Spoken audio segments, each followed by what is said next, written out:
What I'd like to do is first call the meeting to order.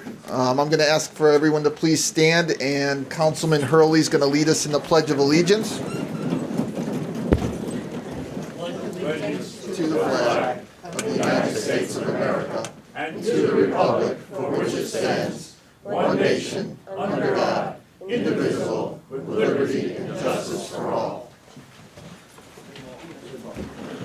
All right, thank you very much. So we are going to amend the agenda a bit. I'm going to ask Councilwoman Tompkins to make a motion. Mr. Chairman, Yes, go ahead. motion to move the police department appointment to the first item on the agenda. And motion to appoint Brian DeMoro as police sergeant effective June 3rd, 2025. Well, let's. Is that okay? Yeah, first we'll take the moving it up to the beginning of the meeting portion. Is there a second? Second. All those in favor? Aye. All right, and before we act on the actual motion, Lieutenant, where are you? I see you brought everybody here to listen. No, this is, yes. Everybody picked a very good meeting to attend, that's for sure. And we just had 30 people leave. Those ones heard I was going to talk, and they Yeah. They're the smartest ones in the room. You're right. Well, thank you very much, Town Manager, Assistant Town Manager, Town Council. Thank you for this opportunity to give you a little insight on Officer Brian DeMoro here. He was hired by our agency in October 2016. Prior to becoming a cop with us, he got his bachelor's degree in criminal justice from University of New Haven. Got his certification as an emergency medical technician. Worked on Hunter's ambulance for about 4 years or so. And being that we are first responders, he's maintained that and helps us and trains us on medical calls constantly. He's a 9-year veteran of the force with the patrol division. He has received specialized training. He's one of our accident reconstructionists, taking the lead in multiple fatal accidents that have happened here in town. If any of you don't know, those cases are very complex, time-consuming, and open up for a lot of litigation. So he's done some great work with that. He's done some crisis intervention training, which he has applied not only to our officers that may need it in the agency, but also to the community and keeping us all safe. He's received multiple commendations and awards for his recognition of his work, bravery. He's done multiple Life Save Awards and for his investigative excellence. Throughout his patrol career, Officer DeMoro has consistently demonstrated professionalism, sound judgment, and an operational readiness where he's often had to remain calm while handling high-stress situations, and he's done it to a very high degree. Officer DeMoro has been a mentor to officers and has developed and continues to develop strong bonds with his coworkers, whether that be his fellow patrol officers or his supervisors, such as myself. Outside of the department, I know he has the support of his loving family who are here today, which include his wife, Jenna, his daughter, Everly, and son, Easton, right here behind me. And I know that they will continue to support him in his professional career. I believe that Officer DeMoro will make an exemplary sergeant in the Plainville Police Department, and he will succeed in leading our officers. I respectfully request Officer DeMoro be promoted to the rank of sergeant. Thank you. All right, thank you. So I'm going to, Councilwoman Tompkins has made a motion. I'm going to just, unless the town clerk tells me I'm going in the wrong direction, I'll ask for a second. Second. All those in favor? Aye. Any opposed? Motion carries. Congratulations. Now,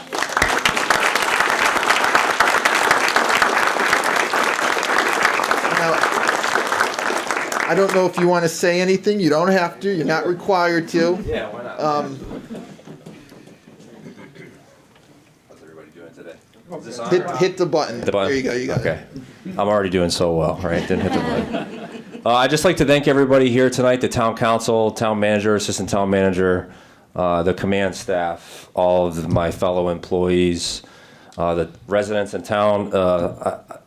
This has been a dream come true for me. Just 9 years ago, flew by. And I'm just happy to continue to serve the residents of Plainville. And most importantly, I'd like to thank my wife, Jenna, and the rest of my family for having my back and supporting me through this process and supporting me through this career, which can be challenging at times, but also very, very rewarding. So I'm just excited for the next chapter to serve the residents of Plainville, and I'll thank you, everyone, again. Appreciate it. Well, congratulations. Thank you. there is some administrative stuff we have to take care of, so don't run away yet. And if you want the kids to get on TV, I'd have them come up and stand with you. You solemnly swear that you will support the Constitution of the the United States and the Constitution of the State of Connecticut, the laws and ordinances of the town of Plainville, obey the rules, regulations, and the orders of the police department. You will discharge the duties as police sergeant for the town of Plainville according to the best of your knowledge and ability. I do. Congratulations.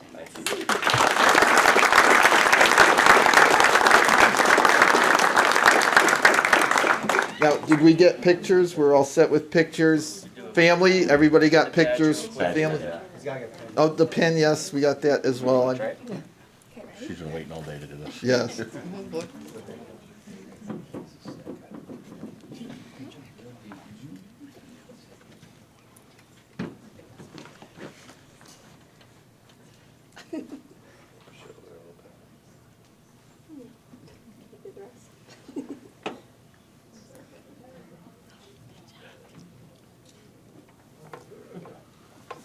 Smile for TV. Yes, wave to the TV, say hi.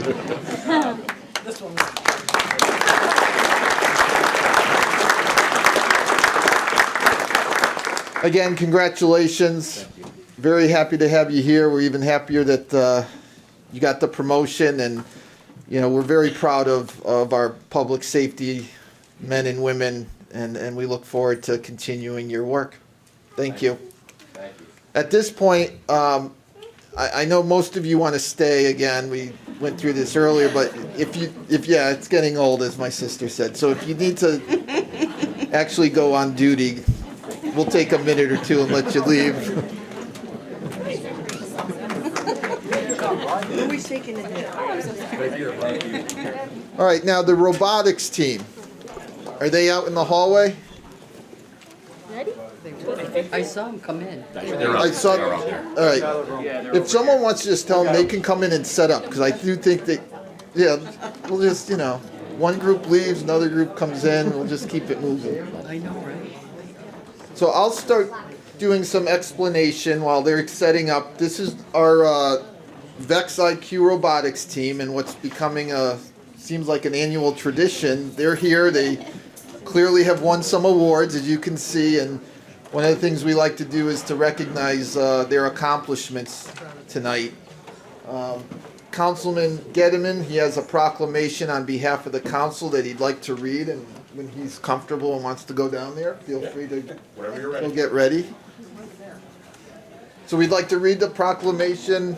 We're hoping we're going to get a nice demonstration on what the students worked on and how they got to where they were. Councilwoman Christopher, we do have some pins for all the kids, and she'll be helping out as well.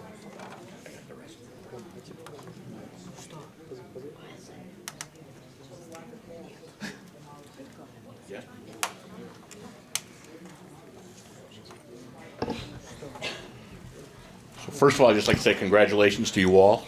You've done another amazing job. So we have a proclamation to read. It's, whereas the Vex IQ Robotics is part of the Robotics Education and Competition Foundation that provides programs with services, solutions for communities to foster the technical and interpersonal skills necessary for students to succeed in the 21st century. And whereas through the continued support of companies such as NEMSA, Walker Crane and Rigging, the Plainville Police Union, Connecticut Spring and Stamping, D'Amigo Construction, Aquarian Water Company for the last 11 years, teachers and students from the Middle School of Plainville were able to enter into local and state competitions where they excelled and secured spots that qualified them to proceed to the world competition in Dallas, Texas.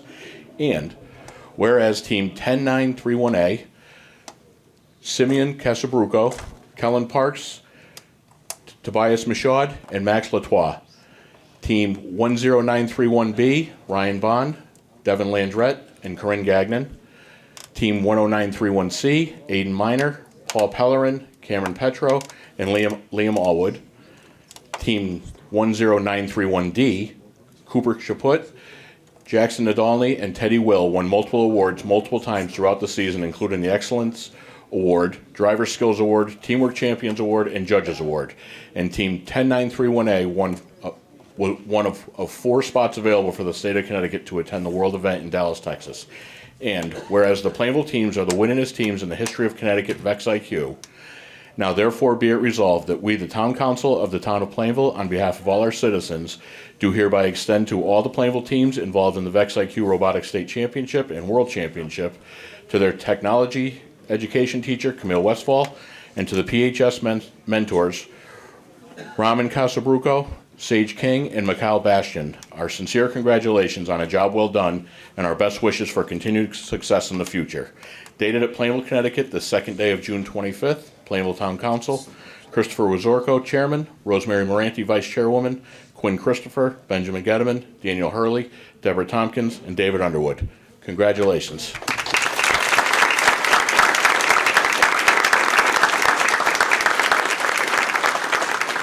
Now, I don't, who's going to take the lead and explain what you're going to demonstrate for us tonight? That's you, Simon. So I'm just gonna like shoot some balls and yeah, that's what No. Any chance we can get you on the microphone? I think you should say that on the microphone. We'll make sure you get some kind of volunteer credit for this with the school. So I'm gonna just shoot some balls into the high goal and the low goal, and yeah, that's basically how won. Yeah. Excellent. So what's the goal? What was the objective? So it was to score as many points as you could, and the switches would give more points for every ball you would score, so it'd be like a multiplier.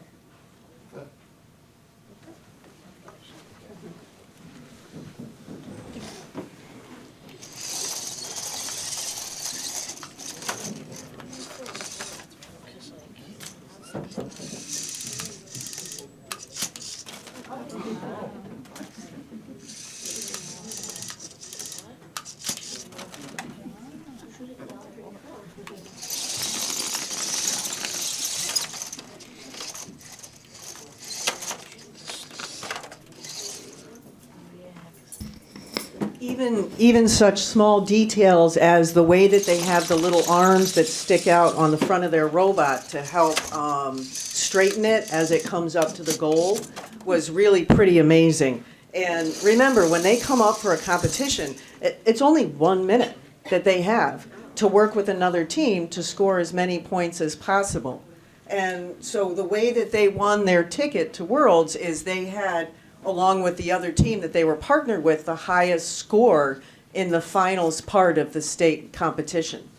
And I just want to say, and I've said this many times before, I've been coaching a very long time, and this is really all the kids.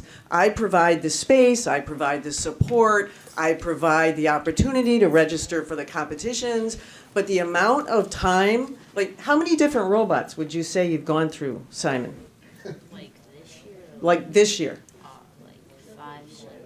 Like 5 or 6 robots. It's really pretty amazing. And there's a whole engineering journal that they fill out. And I just really can't say enough about the dedication and the fact that the high school kids come down and help their middle school kids, and the fact that they show up to competitions to help out.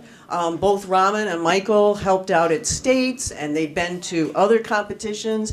In fact, other schools are already asking about your availability for next year to come and help out at competitions. So they really are developing quite a reputation. So again, if we could just have another round of applause for them, because they're amazing.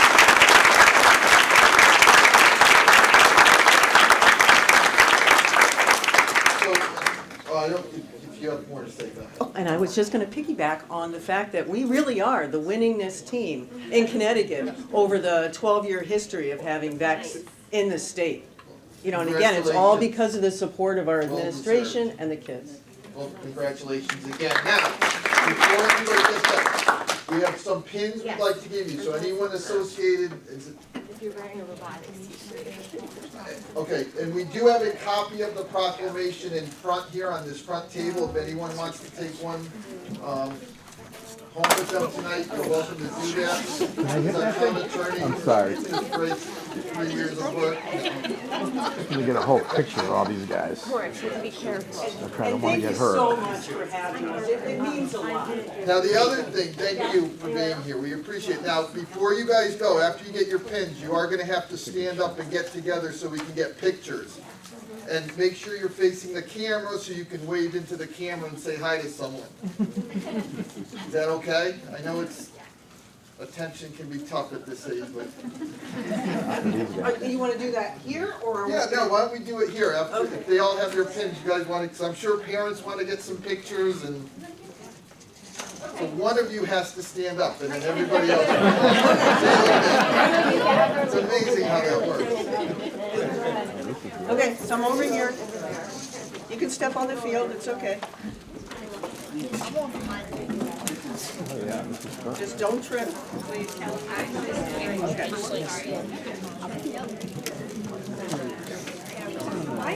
So yeah, so if any family members or friends want pictures, please feel free to snap away. Or push a button, I guess. Alrighty. If everyone could just look over in this direction right here. Let's get a little closer together. I'm sure you guys don't bite, so. Why don't you push forward a little bit, push forward, the two of you are tall people back here. Scooch, scooch one more time, don't block me. Thank you. Alright. We'll look over here and then we'll start going camera by camera. Alright, Mars. Let me know when you're ready. Got it? Alright, now look over here, everyone. Alrighty, 3, 2, 1. Perfect. My turn.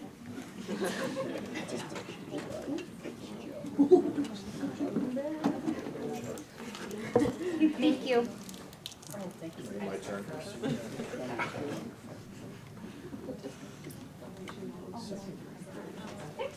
Alright, my turn. Alright, thank you. You're welcome. Thank you, everybody. Thank you. All set. Well set? Okay. We're all set. Thank you. All right, again, congratulations. Thanks for being here tonight. Good luck in Dallas.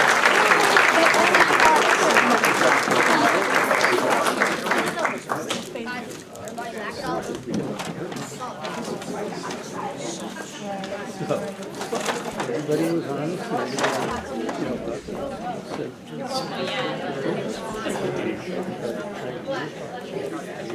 And we'll just give them a couple minutes to gather there.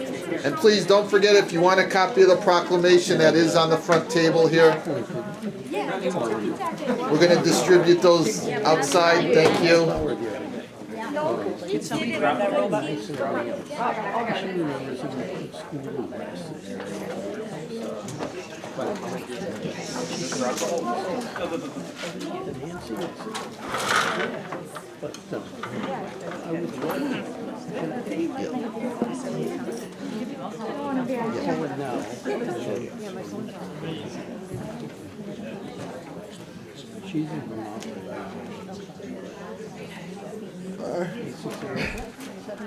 All right, so moving on. We're up to item number 2. We do have a public hearing scheduled for this evening. I'm going to ask the town clerk to please read the call to the public hearing. Thank you. Notice is hereby given that the Plainville Town Council will hold a public hearing at 7 p.m. on Monday, June 2nd, 2025, in the council chambers of the Municipal Center to hear public comment on proposed amendments to Ordinance Chapter 269 Massage Establishments. A copy of the proposed amendments is on file and available for public inspection during normal business hours in the office of the town clerk, dated at Plainville, Connecticut, this 20th day of May, 2025. All right, thank you very much. I don't know if we've been talking about this issue now for a couple meetings, but is there anything you want to share before I open it up for public comment? Mr. Chairman, there's just one question I think that we could probably resolve it with the town attorney. Not resolve, but to maybe color in additional information in terms of the proposed ordinance as itself, with taking away the phrase or the word variance and using special permit. And so Counselor Moranti had asked if, what criteria the council would be using, and I think that's a very good question, and I think it's one that we can answer through this process, but I think it's really to open the hearing to hear input on the suggested changes that we're making, and then we can address that issue at a later date. Okay. If I could, Yes. though, Mr. Chairman, just for purposes of the public hearing, as I read the ordinance and how we, what the proposed ordinance is, there is the provision that the council would consider in deciding whether or not to grant a special permit, whether or not the permit would impair the public health, safety, and welfare of the public. And I think that that is a standard. I don't think that there is no standard. There is a standard there. I just want to make that clear. Okay. All right. Thank you. At this point in the meeting, anyone that wishes to address the public hearing, please come to the podium. You'll have to turn it around unless we get someone over there to turn it around.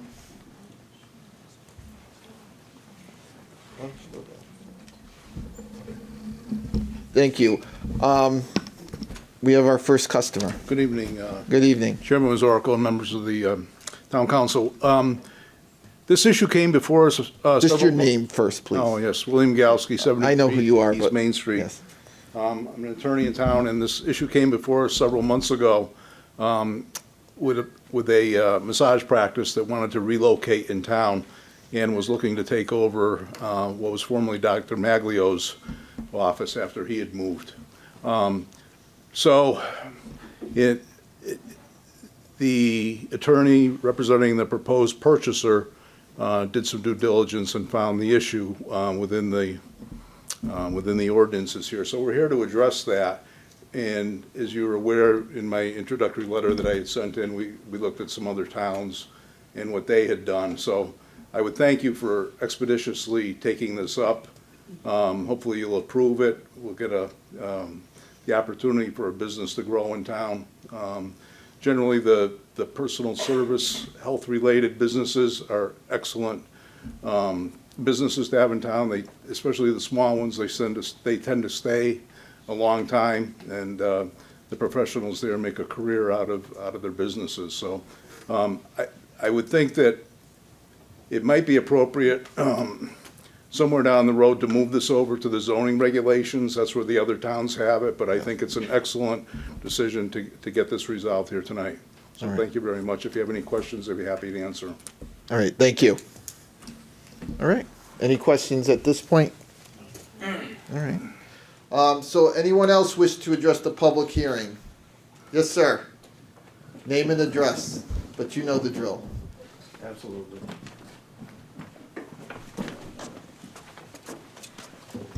Good evening, Mark Chase, 36 Pequot. Can I ask a question, Chris, or is Yes, this no. strictly comments? No, if we can answer it, we'll answer it. Okay, looking through the zoning regulations, I didn't see any mention of it. It was only referred to as massage. What's the difference between spa and massage businesses? Is that something we can answer? Yeah, that's I a would good ask question. under what, I'm not familiar with, under what circumstances. Right now, in order to have a massage or a spa, I don't know that they're not interchangeable. You need a license from the health department, you need a permit for the health department. And so I think that's the key question is, do you need a permit from the health department or not? If you do, I don't know that there's any real difference between the two. And if there is, if we treat them differently, then if I just give me the sites on that, but I don't know that we do. Does that kind of answer your question? Okay, the only reason why I'm asking is I've seen some spas in town that advertise massage. And I'm just wondering, I know of at least one of those that abuts a school property. Yes, yeah. So I'm asking the question, is that going to also fall under massage, that organization, or does it retain its spa name? Yeah, that, I don't know that answer. I mean, we could find it out Okay. certainly for you. I Okay. mean, oh, go ahead. They do offer massage at that spa. Yes. So I would assume they fall under this regulation, this ordinance. Okay, I guess that with the current ordinance, how does that affect them? Good question. Yeah, Well, I think that the history of the ordinance prior to us being involved in it within the last year or so, was that previously the health department was in charge of issuing the permit for the massage, for the massage establishments also under the state statutes. And our local ordinance, they would be the ones who would have to administer it. And in the past, the health director, because there was concerns with the ordinance, would not enforce that provision. So there just wasn't going to be enforcement of it. The health director also, at the time, I believe, and I wasn't here and I don't know exactly what happened, but my understanding is that you have to make a determination with regard to the distance and where it's going to be located. And so that's not really within the health director's purview either. So what had happened was, and I think this issue came up, because then we reviewed it and we had that part of the ordinance be enforced by our building official, who could make that determination with regard to the distance, and then that became an issue. So if there's one that's non-complying from the past, that could be the reason, even though I am speculating, I don't know that for a fact. But I do know that at one time the health director would not enforce the ordinance. That I know for a fact. okay. Okay, thank you. I'm not trying to throw anybody under the bus, I'm just asking the question. It can get complicated, but, I mean, Yep. we're all kind of sometimes learning as Sure. we go, but, it's important to ask the question. Thank you. All right, thank you. Anyone else wish to address the public hearing?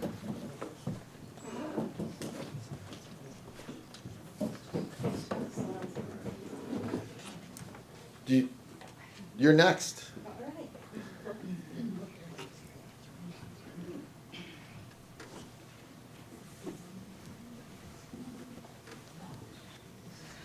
Donald Tenney, 17 Hillscrest Road.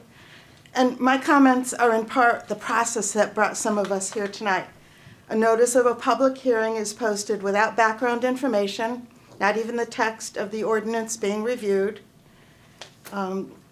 We're told that all we have to do is contact the town hall to get the details. Well, this notice was posted the 28th, which means the town hall, we had 2 working days to get here and get information.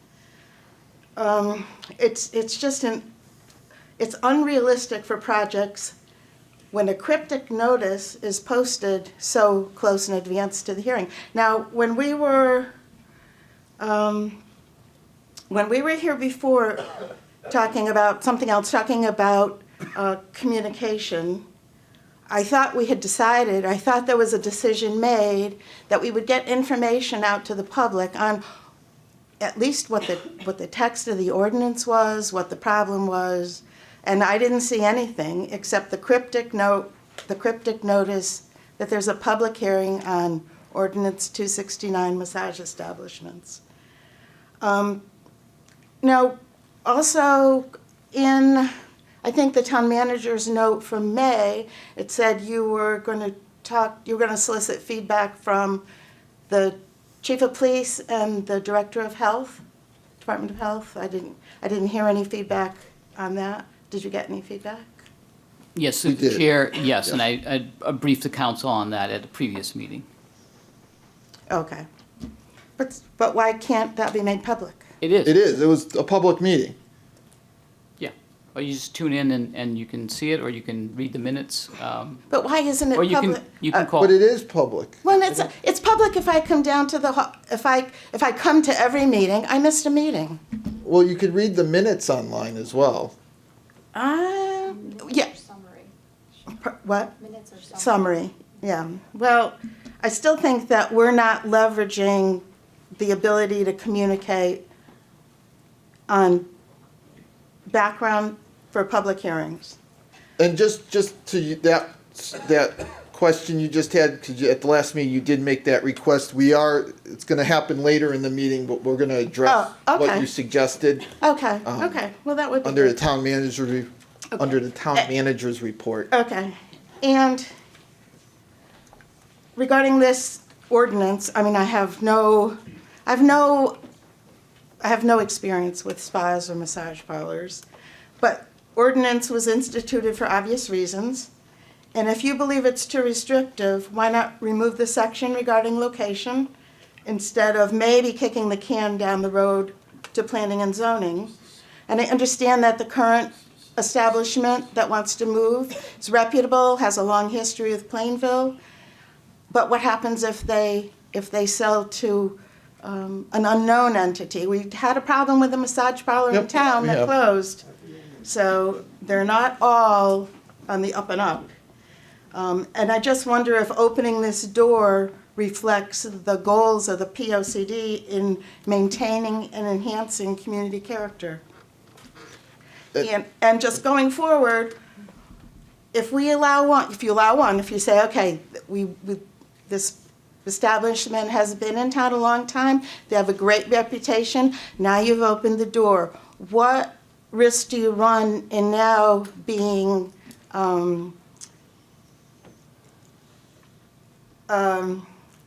Like, being because we called said on?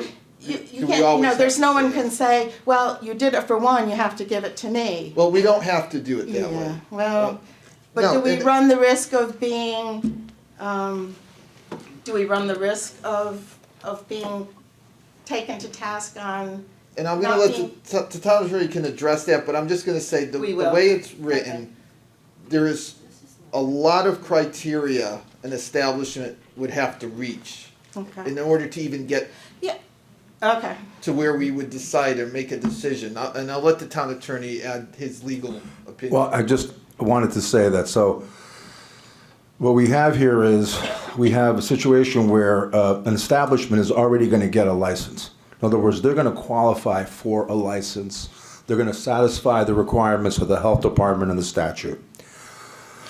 So they're going to get a license. So then we have a requirement here that if they're within a certain amount of distance from certain types of facilities, educational institutions, et cetera, that we would not let them have the license. However, in order for the government to exercise its police power, there has to be, you're protecting something. So if in fact they got a license and they're within 500 feet of a church, so what? They're a legitimate establishment. They have a license. You can't assume that they're going to engage in illegal activity. The government, really, in the exercise of the police power, there'd be an issue there. I think that this is a way to solve that problem. If we had a legal challenge where we ended up in court, we would have to explain what the rationale is for that provision with no way around it, that somebody who has a legitimate license, you still can't be near a church. I think that would be problematic going to court. So I think this is a very reasonable way to handle that legally. And we, Oh, that's and good. from my perspective, and I don't want to talk for any other councilman, but we are aware of what has happened in Yeah, town yeah. prior. And Yeah, yeah. certainly we're not looking to open that door and allow, quite honestly, establishments that are breaking the law do that. Yep. I mean, there are provisions, I believe, that allow the council to make an informed and a reasonable decision where, yes, we could say yes to one, and then we could say no to the other based on, do they have a license with the state? Do they, there's going to be Right. several layers that they're going to have to meet as far as criteria is concerned. And if it's not working, it's something, we can always look at it and adjust or make adjustments as we need to. But, as the town attorney mentioned, I think this is a good, yeah. and we've been talking about this for several, at least 3 months, I think. So we put some time and effort into it, but it, like you said, we know there has been some problems in the past, and we don't want to No, we don't. recreate those problems don't. as best as we can. So Thank you. so thank you. All right, anyone else wish to address the public hearing? Mr. Kislik.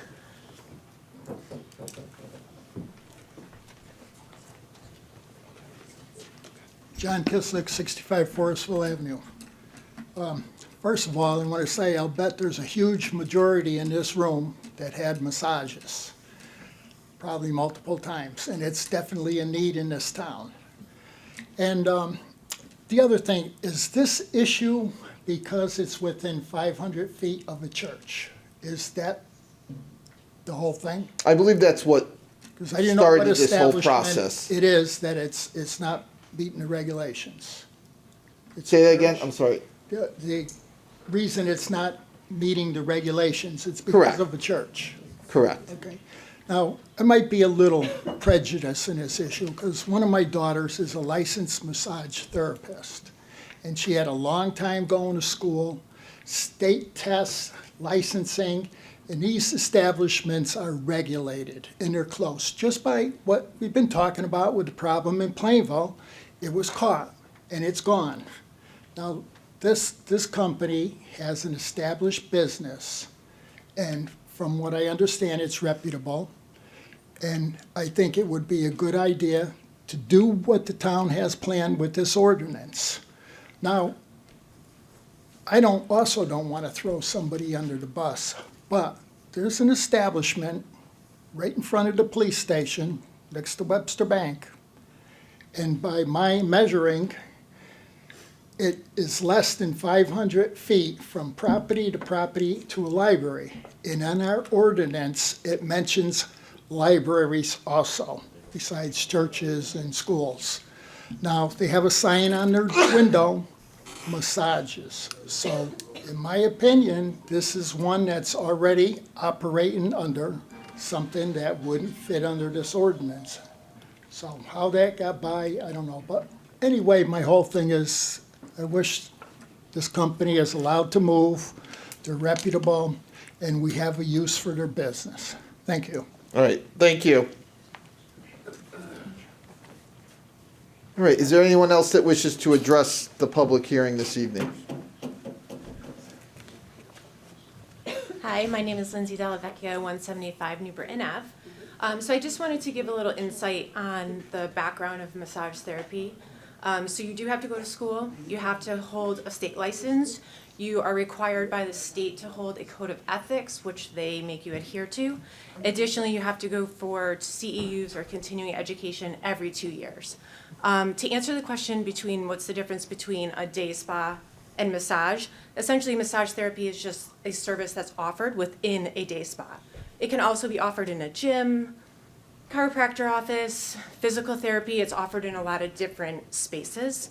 So I just wanted to make sure I clarified that answer as well, or that question. And yeah, so thank you for considering it. And I agree that it is a needed modality in our town. All right, thank you. Thank you. All right, anyone else wish to address the public hearing? Yes.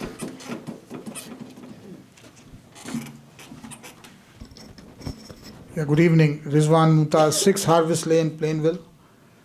I did some research on massage as a science, and I just want to enlighten everyone that there are established all-American massage organization which has chapters in a lot of states. And as she mentioned about continuing education, there are honorary people working in it to improve the laws and the working. Just like my example is I'm a construction manager, and there is a Construction Managers Association in Connecticut which offers a CCM, which is a certified construction manager, just like a PE, and that is recognized by all agencies to manage their mega projects, which I'm managing. So it's a very regulated body.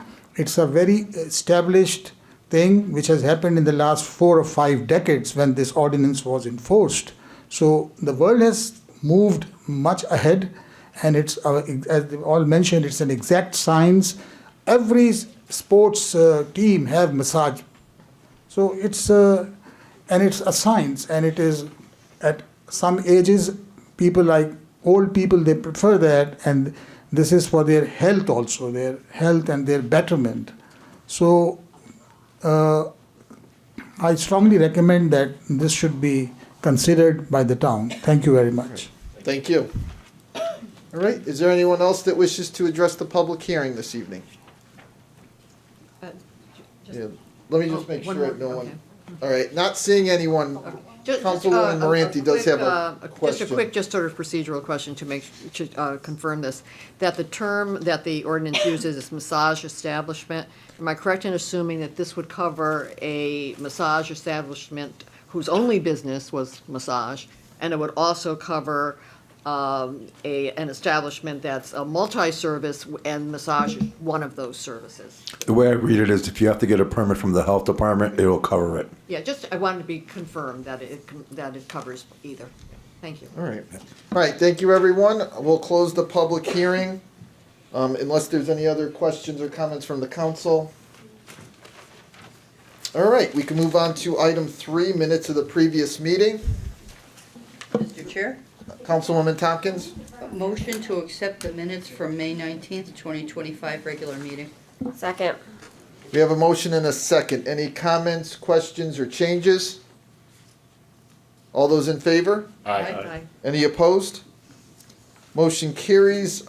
Item number 4, announcements and reports. Any announcements or reports this evening? Mr. Chair, the Committee on Aging, to which I was liaison, had a special meeting last Thursday. There was just one agenda item, and that is the redo of their newsletter format, which is going to have a totally new look by this coming fall. All right, that's it? Yep. All right, anyone else with an announcement or report? Just want to say we did have a very successful Memorial Day parade last Monday. Mother Nature was very nice to us this year. We got a perfect sunny day compared to 2 years ago, or last year, where we got poured on. But thank you, Parade Committee. I know we have many of you are in this room tonight. Thank you for, I think, a job well done, and we look forward to next year. Anyone else with any announcements or reports? All right, we can now move on to appointments and resignations. We do have a couple items. Item 1, we already did, so we can move to item 2. Councilwoman Mr. Chair, Moranti. yes, okay. A motion to accept with regret the resignation of Tina Wishart from the Committee on Aging. Second. All right, we have a motion and a second. Any comments or questions? Mr. Chair? Yes. I'd just like to point out that Tina was another very dedicated member of the Committee on Aging. She also served as secretary, and they actually had to, do the minutes, and produce them. And certainly a loss, but she's feeling well, and just want to honor her service. All right, thank you. Any other appointments or resignations that are not on the agenda? All right, we can move right now to item 7, report of the town attorney. Good evening. Thank you, Mr. Chairman. I don't really have anything to report unless you have any questions, anybody on the council. Any questions or comments for the town attorney this evening? Thank you. All right, thank you. Item 8, report of the town manager. Yes, good evening. Thank you, Mr. Chairman. I have 8 items, and then the 9th I'll turn over to Andy for the happenings. First, item number 1 is update and review of the Tilcon blasting protocol. I put that on there, based on the information that I received in terms of an event from May 20th. So I had the opportunity to sit with both Andy and the fire marshal to review at that time what we knew as a very large blast that had been reported within the neighborhood, and residents had obviously called and reported in that it was felt throughout the neighborhood. And so we began to review the process in terms of our role and what oversight there was, and there had actually been other comments through a previous public hearing about their extension. Tilcon had put forth an application and they had since withdrawn. But the quarry operation on the north side, it was also some questions about,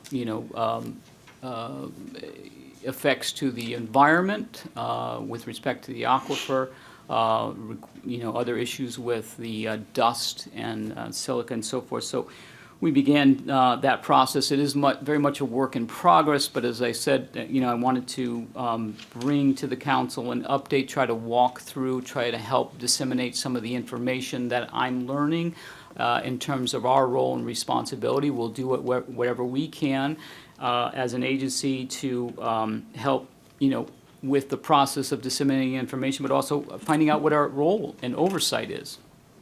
So our role and oversight with the fire marshal in terms of the permitting process is very, very limited. This is an operation that is controlled, if you will, the jurisdiction resides in the federal mining, or MSHA, if you will. And so we certainly have a role in terms of understanding making sure that the safety protocols and so forth are in place. And we're still, again, it's a learning curve in terms of getting into finding out what's transpiring there.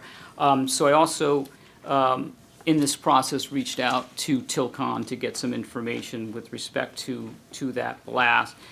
So I do have some information. I will try to go through the highlights of that, and also just convey from Tilcon their interest and desire to, be transparent, to be open in communication. There is a lot of information that we are now knowledgeable of in terms of seismic information and a lot of other information, but they have invited the council and the P&Z to tour the operation, to be on site.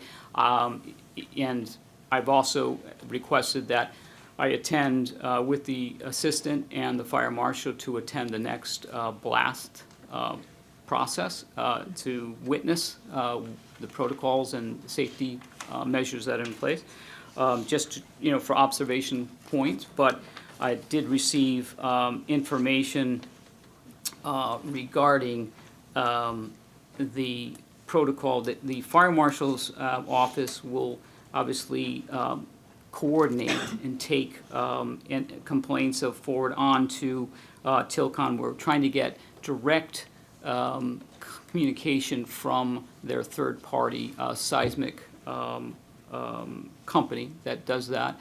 And so we're working on facilitating better communications with respect to the entire process. I understand that there is a blast call list, that any resident that wants to be on that call list can contact Tilcon. I have that number. It's 860-936-1155. They can be added to that list. That is for both the north and south quarries, to keep residents informed of those activities. And I'm told that that happens an hour before the blast. And it is normally, obviously scheduled, that they have to schedule these blasts, so they're not just, unscheduled. They're scheduled far enough in advance, but it's also weather dependent, so there are times when that could delay, and I think that's exactly what happened according to what the fire marshal was telling me for the May 5th. It was scheduled for the morning, didn't happen until I believe 2:30 in the afternoon. So sometimes cloud cover exacerbates the situation in terms of the blast noise, if you will. So they have set up a blast call list that exists. There is also concern about damages to property. Tilcon understands that. They have established a process for taking concerns and complaints about addressing the damage. So there is a point person, Todd Kinnan, who can be reached at 860-224-6067 for getting a claim form. And it goes through a process that starts the process with Todd. He then will go through and getting additional information, and If it need be, the claim will be returned to their adjuster. Liberty Mutual will then come out and investigate the claim. So there is a process. It may not be known to the public, but certainly we'll put that information out there so that certainly this blast from the 20th precipitated a lot of those questions. So trying to, again, put that information out there. Their third-party company that they use is Seismic Solutions Incorporated. They have oversight with respect to the blasting process and collecting the data.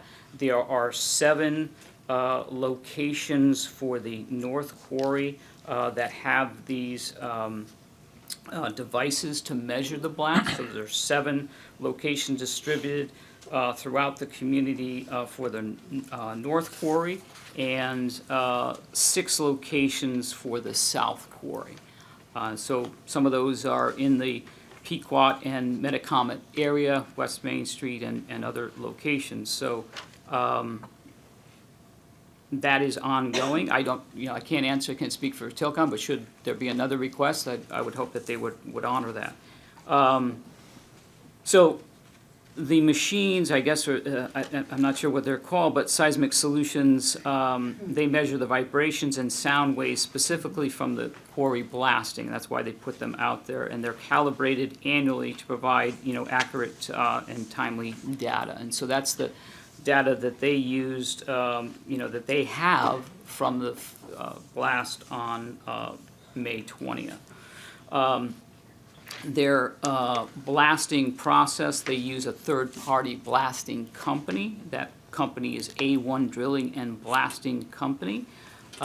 They do a drone process to look and fly the site. They take detailed photos and specific patterns. They will drill and go through that whole process, and they go through pre-blasting process and blasting process that has all of these safety protocols for checking and double checking in that. That's what I'm hoping to see and verify, that we get the opportunity ahead of the next blast to go out there to see more detail into how that's carried out.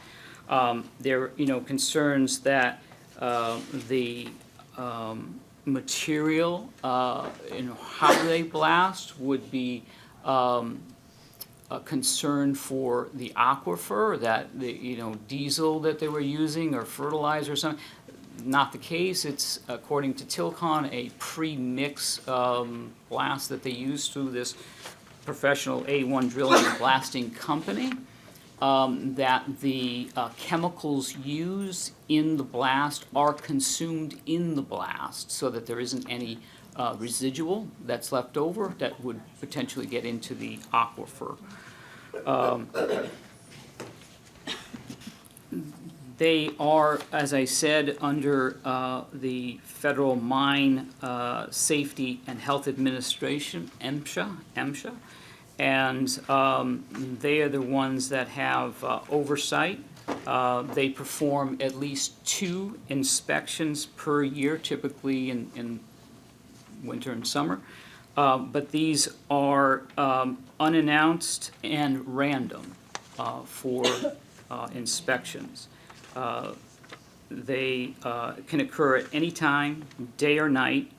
They don't provide prior notice, and they can just show up randomly and begin to do their inspections.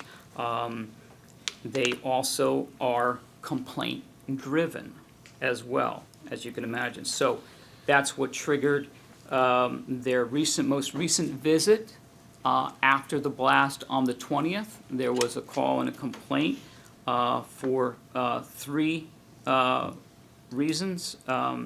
Hazard complaint of excessively large blast, unreported fire, and excessive dust from the 520 blast. So MSHA came in, performed their inspection, looked and took the seismic data and readings to find out on the first evidence. They said no excessive blasting was found.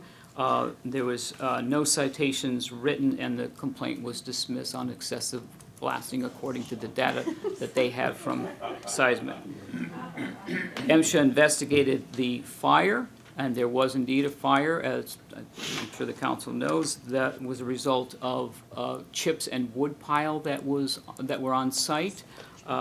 So they were cited for that, for failure to report a fire on the location. But that was later resolved. That citation was resolved because the fire marshal reported and that the piles was spontaneous combustion within the piles. It wasn't a result of blasting or result of the blast for that. And so he reported on that. So they terminated that citation as well, given the explanation. But they were still cited for failure to note it in the first place. And then the inspectors from MSHA also performed dust sampling on 4 of the operators. So they collected, I guess, samples from them. That is information that will be sent off to a lab, and those results should be back in 2 to 4 weeks. I'm requesting, or will formally request, that we get information, the results of that information as well, from those lab results as well, because that was another issue that was concerning residents regarding the silica, I believe is the term, the substance when it's broken up in the dust cloud. So they performed that, and we'll wait the results of that. And that is all I have at this point, subject to further conversations. And, you know, it may be that this council decides at a future meeting, or decides that they want to hold an informational meeting, a special meeting if you want, to dive further into the seismic data or the results of the silica and anything else that you want to go to. But that's all I have presently at this time, and we have also, again, I'll state that the body has been invited up, but I'm certainly going to go try to get there for the next blast, before the next blast, to witness. Michael, I have a question for you. Sure. Do we consider this a quarry? Did they not come before planning and zoning for a permit to be recognized as a quarry? And I believe that the property is zoned for something other than a quarry at this point. Well, And then they come before planning and zoning to yeah. have the zoning changed. So my question is, why are they still blasting up there? And are they still moving rocks around? Yes, well, first and foremost, there is the south and north quarry. So the north quarry is operational as a quarry. They abut another section or parcel that is not zoned. That's where they came in seeking an extension of additional acreage, and then subsequently withdrew that. But it's been a quarry, it's been established as a quarry. The other parcel was in residential, okay? So they needed to seek a zone change, and that's when they met with resistant opposition, and it was withdrawn. I understand that, but where was the blasting taking place? Was it not in the north? In the north, in the area that is zoned a quarry. So they are within their right to blast within the quarry. And when they got the permit for blasting, was there a time on that blasting to take place? Yeah, I think that's, again, further detailed review that I'll do with the fire marshal with respect to his process. But yeah, there's a permit process by which they go and blast. And again, I don't have a full knowledge of all the criteria necessary for that, but they have hired third-party companies to do that, and the fire marshal oversees that process, and of course takes the reports and complaints that come in, as he did on May 20th. We'll continue to fine-tune that. I mean, there's more for us to learn about that, and again, maybe there's a further role we can take. I don't know, but again, it's really driven by the federal mining than it is from our side. Mr. Chair? Yes, go ahead. I have a couple of questions. Number one, on May 20th, the blast was scheduled for 11:40 but delayed until 2:30. What is TOCON's protocol for notification when there's a 3-hour delay? Were people notified that there would be a 3-hour delay?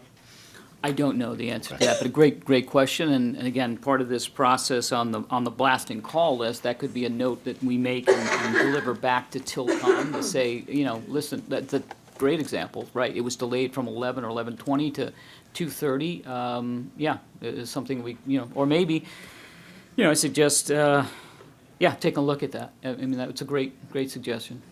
The other question, so the MSHA took samples from 4 operators for silica. Yeah. What other protocols are there for testing? Does TILCON test after every blast? Are there reports on that? Do they do it themselves? Do they have an outside company? Yeah, I don't know the answer to that. Another great question. I'll find out. I mean, we're also trying to loop in the health department in terms of understanding. They might not have jurisdiction with respect to individual like health and protection safety like OSHA, MSHA, but from an overall health standpoint, we'll take a look at that. Okay.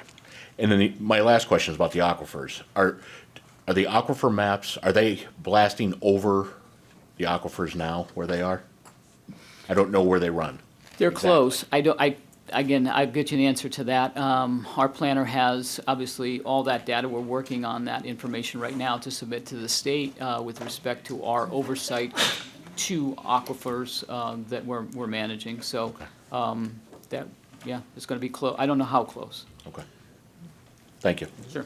Michael, do we have a system right now that we can let the neighbors know that they're going to blast? Yeah, well, we don't.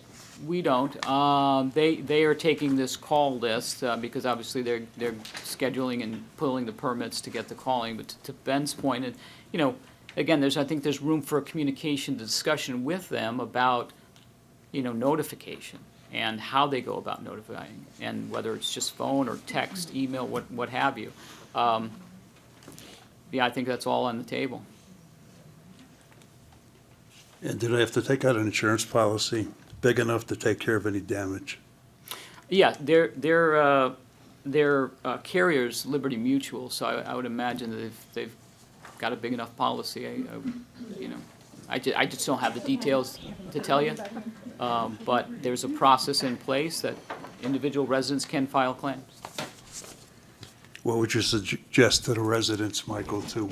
I would take photos right now if they haven't already. I mean, if they're concerned about a garage, their house, their basement, their foundation, roof, walls, whatever it is, document now, document right away, and then if there is they think something attributed to that, start the form, start the process, and then the adjusters will come out and make that determination. Anybody else, any comments or questions? I don't think so.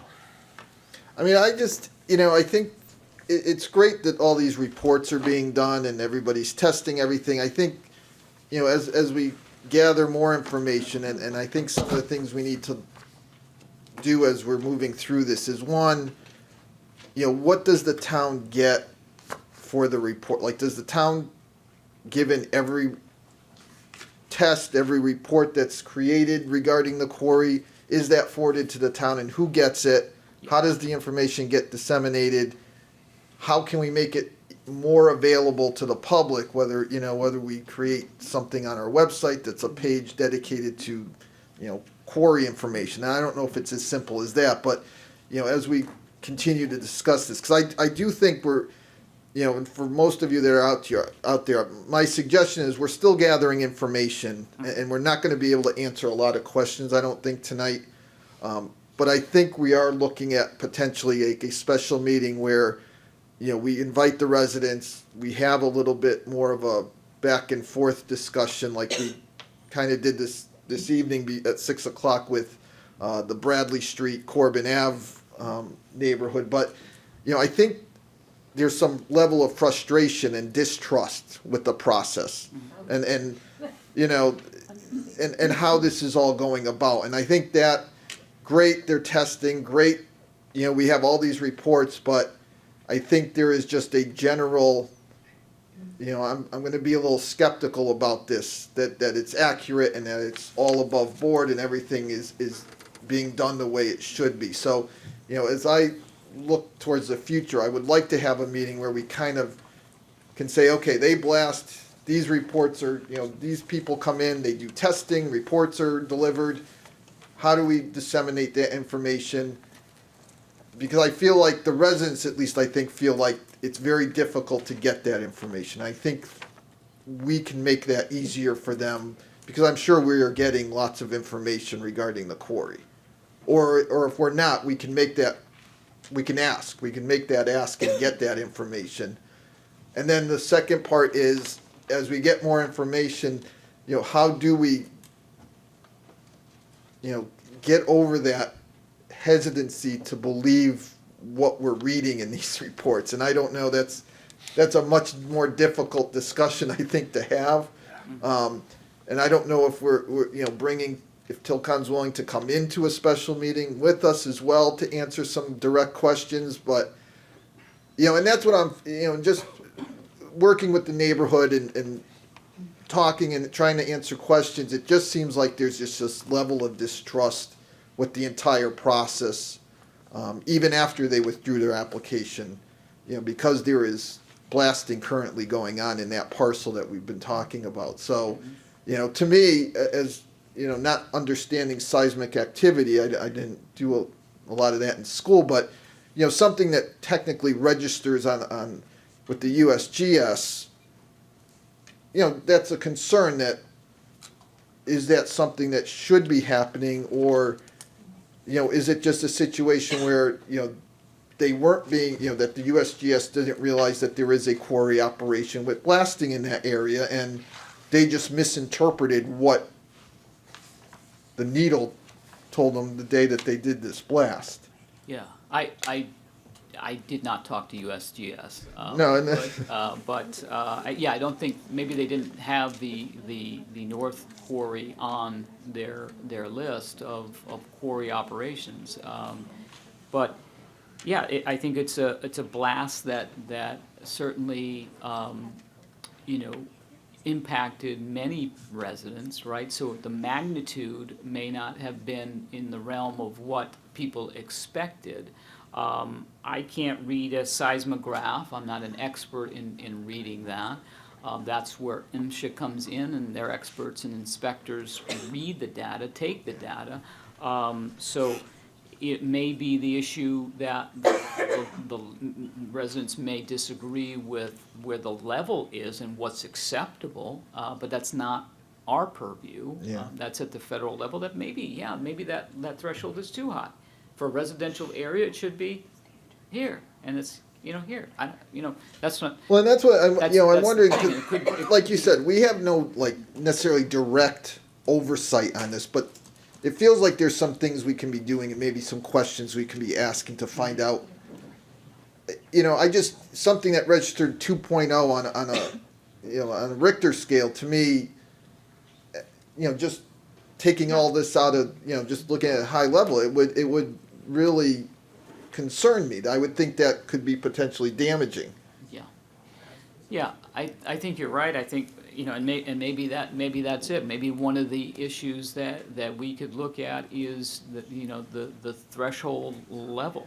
Maybe that's it. Maybe for Connecticut, maybe for, you know, Northeast, you know, it's a different than it is in maybe it's a standard across the board, and for the Midwest and the West and you know, not so densely populated as Connecticut is, maybe there should be a different standard. Mr. Chairman. I don't know. Yeah. You know, I'm sitting home the day of this blast, and the news media's pick up on it, and they tell you that there's an earthquake. Did anybody feel the quake? It was, my understanding, 2.5 on the Richter scale.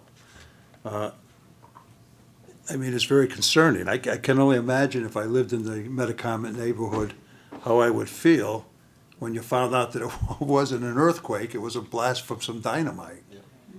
So I can understand your concern, and I'm assuming, from what I've heard from the chairman and also the town manager, that we're gonna be coming back here probably to answer some of your questions as we receive more information. Mr. Chairman? Yes.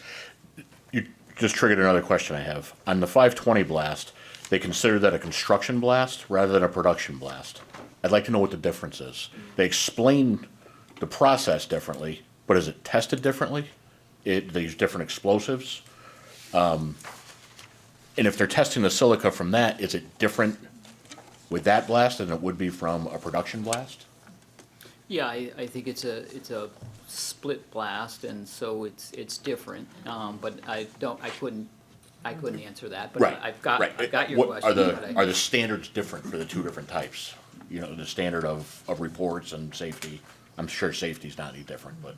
Yeah, You know. well, yeah, I took it to mean, and I could be wrong, we'll get clarification, but it's a split thing because it sounded like it was more of how they are gonna to map out the rest of the mine. It wasn't production, right? Right. So it was more construction kind of, okay, we gotta do a split, it's because we gotta do other things, so we gotta do this first, you know? Again, learning a lot. Right. And trying to absorb it, trying to be able to communicate it and deliver it here and to the public. So, we'll do the best we can to try to get clarification on as much of this as we can. Thank you.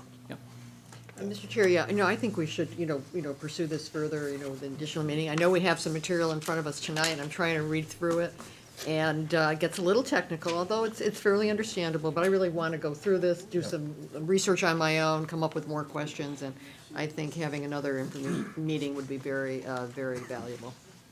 And in the meantime, anybody, if you have questions, from council members, please forward them on to the town manager. We'll get the ball rolling, and, it does sound like, at some point over the summer, I don't know, we'll probably want to come back, invite the neighborhood.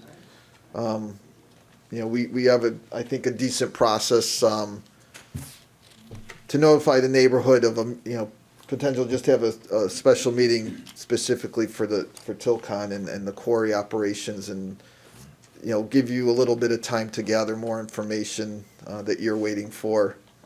But that would be my suggestion. I agree. Anybody else with a question or a comment? All right. So for now, and I imagine public comment, we may hear more questions. Yeah, we're not gonna.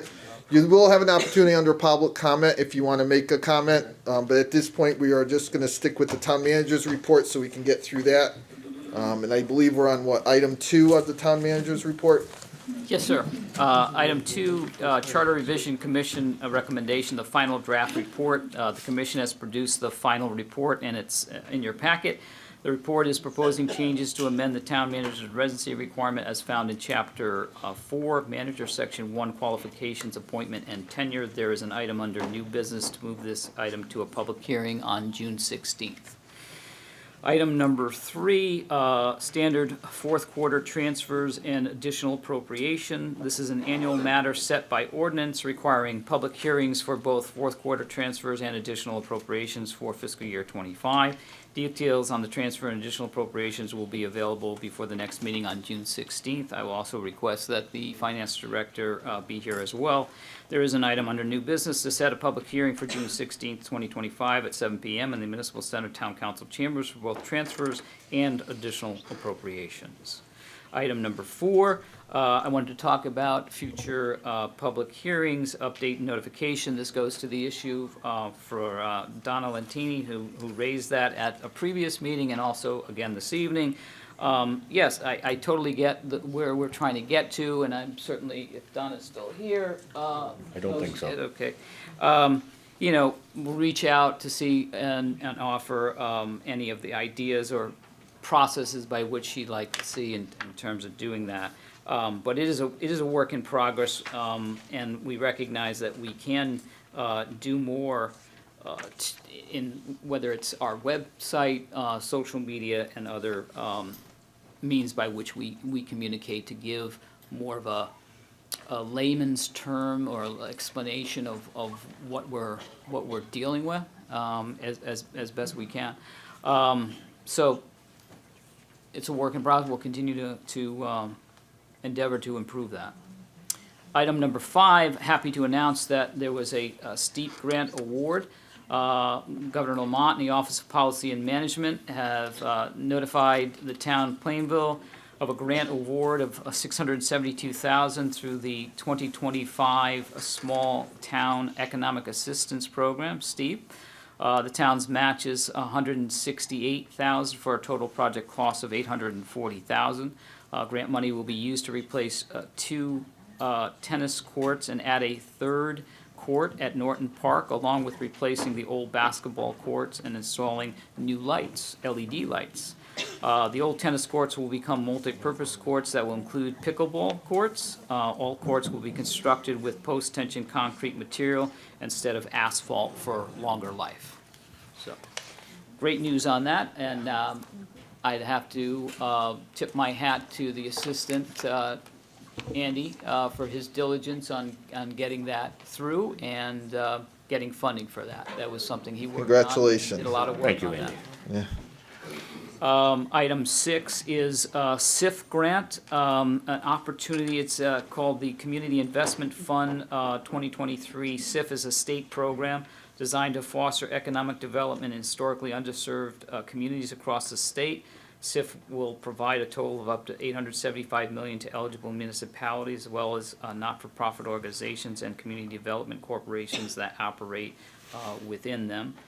Grants are available for capital improvement programs such as brownfield remediation, affordable housing, infrastructure, clean energy development, and home or public facility rehab, and public planning projects, including activities such as community engagement process, feasibility studies, and I emphasize that, and development of project plan and construction budget. So with that, I think there's an opportunity, I believe an opportunity, given an opportunity in our water source and our water distribution system here, given that Aquarian was acquired or sold to RWA. RWA is now absorbed Aquarian.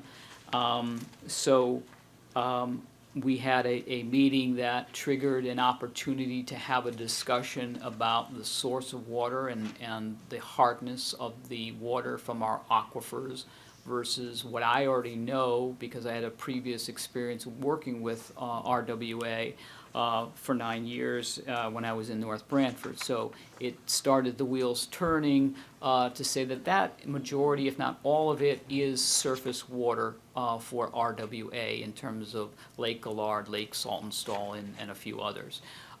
So much softer water than Plainville water in the aquifers. So I have found out in reaching out to them that RWA actually is supplying on a supplementary basis all the way to Southington.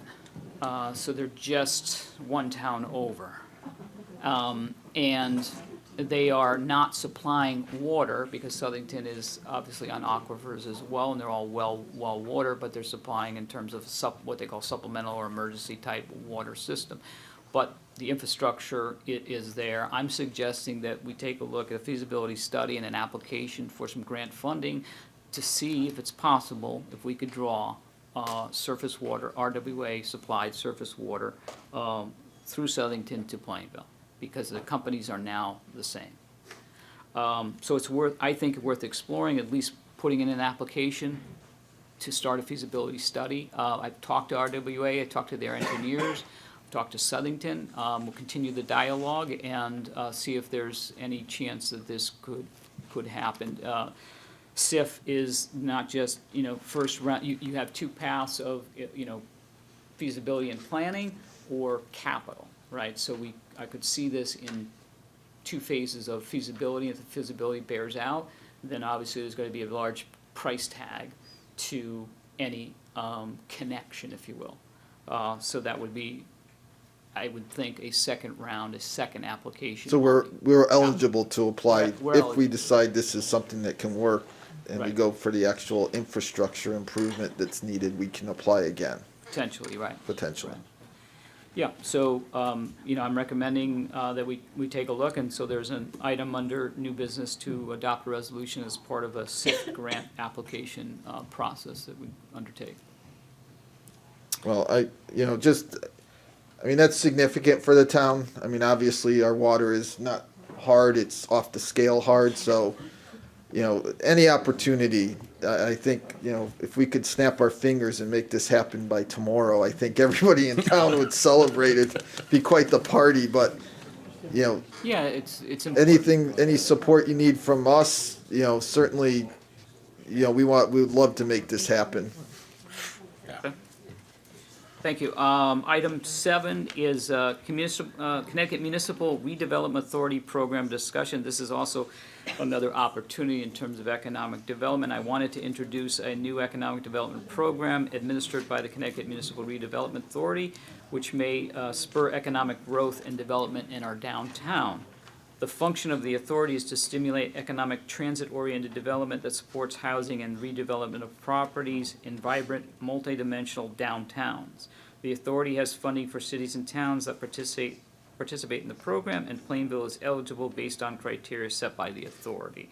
I believe the program is worth exploring, and I would like to invite the authority's director, David Corus, to the June 16th meeting to further explain the program and answer any questions the members may have. So I think, given the fact that White Oak is moving, that it could just, I think, meld very, very well together in terms of additional funding that could spark other development for downtown. And would that be like a work session prior to 7 o'clock? Yeah, in fact, I will have to reach out to him. I had a cryptic message that he had some scheduling things. He was going to try to make it work. It may just be that we get him virtually because he's traveling. So we could probably set it as a workshop or however you want to set that up. Yeah, no, I just, just making sure that we allow enough time, to discuss it, that's Right. all, but. Likely be. Yeah, either way is fine. Yeah, I think, yes. Is this a state program? Is this run by the state? It is. Well, it's a separate entity, a development authority through. Like a given quasi. by- Yeah, quasi, given by the state.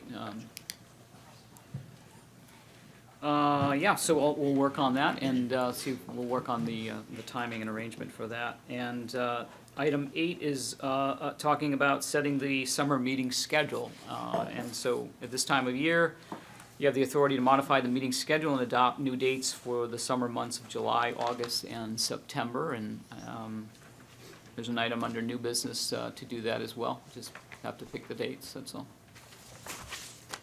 And that concludes my portion of the report, and I'll hand it over to Andy for number 9, happenings. All right. Any questions on the town manager's report up to now? All right. You're Great. on. Thank you very much. The Plainville Economic Development Agency is sponsoring the first Explore Plainville Passport Program. It's running from Monday, June 2nd to Monday, July 7th. 20 local businesses are participating, and citizens are asked to visit a minimum of 5 of the locations, spending a minimum of $10 each to receive a sign-off and to be entered into a prize drawing. And to enter into a prize, and a drawing will occur during the week of July 14th. Passports are available for pickup at each of the participating businesses, here at Town Hall, the Municipal Center, the Town Library, or it can be found on the town's website as well on the homepage. Drop boxes are available here at the lower level of the Municipal Center and at the circulation desk at the library. So you can drop off your passports once you've completed them at those locations. The Juneteenth celebration is on for June 19th. It's being hosted by the Plainville Anti-Racism Task Force. The celebration will take place at Memorial Park from 11 a.m. to 2 p.m., and you can learn more about the history behind Juneteenth and celebrate with residents and local officials. This is a free event and will also feature music and performances. From the town clerk's office, they have a reminder for all dog owners that dogs over the age of 6 months old must be licensed by June 30th for the 2025-2026 year. Renewals may be done in person or by mail if the dog, or online, and dogs' rabies certificates, if they're up to date, their licenses can be renewed online at www.plainvillect.com. If this is the first time a dog is being licensed, or if the rabies certificate is not up to date, dog owners must submit the updated rabies information for the license to be processed. For more information, you can call the town clerk's office at 860-793-0221, extension 7153. From the Plainville Public Library, and for all information on library programs, including registration, you can call the library at 860-793-1446 or visit www.plainvillect.com/library. The Youth Summer Reading Program starts on June 21st at Norton Park. It is their kickoff event. It is the summer reading kickoff party to launch the Level Up at Your Library program, celebrating puzzles, games, and literacy. Children can begin tracking their reading from June 21st through August 20th. As participants read, attend events, and complete challenges, they'll move across a themed game board at the library, earning small prizes along the way and selecting a free book upon completion. And if you're an adult and you're interested in a reading program as well, the library is offering one. The Adult Summer Reading Program begins on Monday, June 2nd and ends on Friday, August 29th. Adults can join on the summer fun with the Libraryopoly, a game-based reading challenge. Participants can earn entries in monthly prize drawings by completing reading-related tasks on the Libraryopoly game board. Monthly drawings will be held in June, July, and August, with a grand prize drawing in August as well. Registration and game boards are available at the library. And finally, from the Senior Center, and for all programs on the Plainville Senior Center, you can call 860-747-5728. All programs are free and open to the public unless otherwise indicated. A COVID vaccine clinic is being held on Wednesday, June 4th, starting at 10 a.m. Appointments are required. A grief counselor will be on site on Monday, June 9th at 10:30 a.m. You can join a licensed professional counselor for thoughtful presentation on recognizing and navigating grief, exploring the many forms and of loss, and finding paths forward through life's challenges. Veterans Help on Tuesday, June 10th at 10 a.m. This is Jason Coppola, the Veteran Service Officer with the Connecticut Department of Veterans Affairs, is available to meet with members at the Senior Center. You can call Jason at 203-805-6340 to schedule an appointment. And Caregiving Connections will be on Tuesday, June 10th at 10 a.m. You can connect with other caregivers at the Senior Center to support one another on the journey to recognize the challenges and frustrations of 24/7 caregiving. And that's all I have today.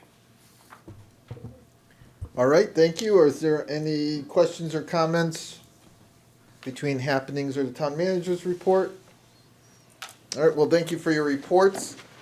We can close the town manager's report and move on to item 9, public comments. At this point in the meeting, anyone who wishes to address the council may do so. We just ask that you come to the podium, give your name and address. You'll have 3 minutes to make your comments. The first ring means you have 30 seconds left. The second ring means the 3 minutes has run out. And I'm sure I'm going to ask, is there anyone who wants to address the council? And I see hands up. Anyone who wants to be first? Now, if you want to make a line behind the podium, because it looks like several of you have raised your hands, feel free to make a line to make it. I might have to go a second. Yeah. Well, do your best to take the 3 minutes. Okay.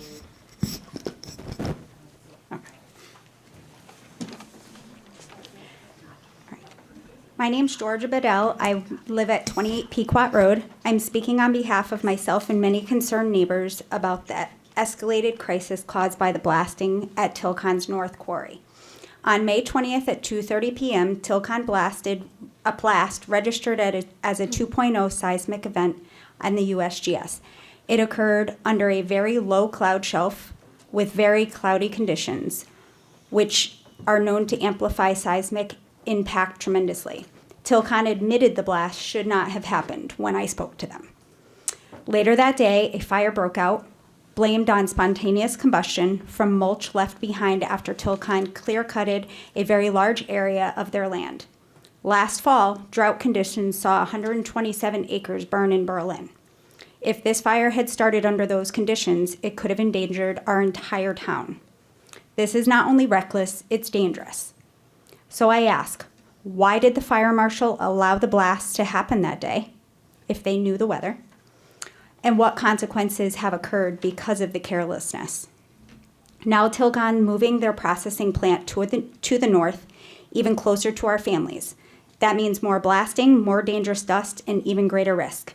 Silica dust, as we talked about, a known carcinogen, has coated our porches, our windows, our yards.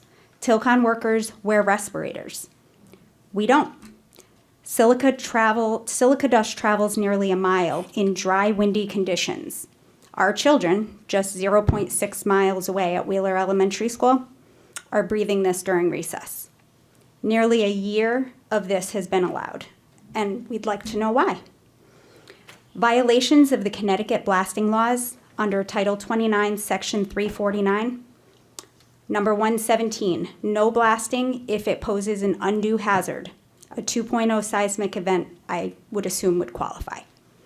203, the logbook must record every blast. Has it been reviewed by anybody from town? 209, requires special precautions near homes. I'm just going to pass on that. 122, fire marshals may restrict blasting during risks. This was not done on May 20th. 206, blasting must prevent injury and damage. We are so close to this that we're facing both of those. The laws are meant to protect us, but they are clearly being ignored. I urge the council to halt any expansion or equipment relocation to the North Quarry until we figure this all out. Require independent seismic, air quality, and environmental land studies. Post Tilcon's blasting schedule and audit their blasting logs. Require Tilcon to perform pre- and post-blasting inspections on homes within 2,500 feet, which is an industry standard. I'll come back up. Actually, why don't you finish? How much more do you have? Probably 2.5 minutes.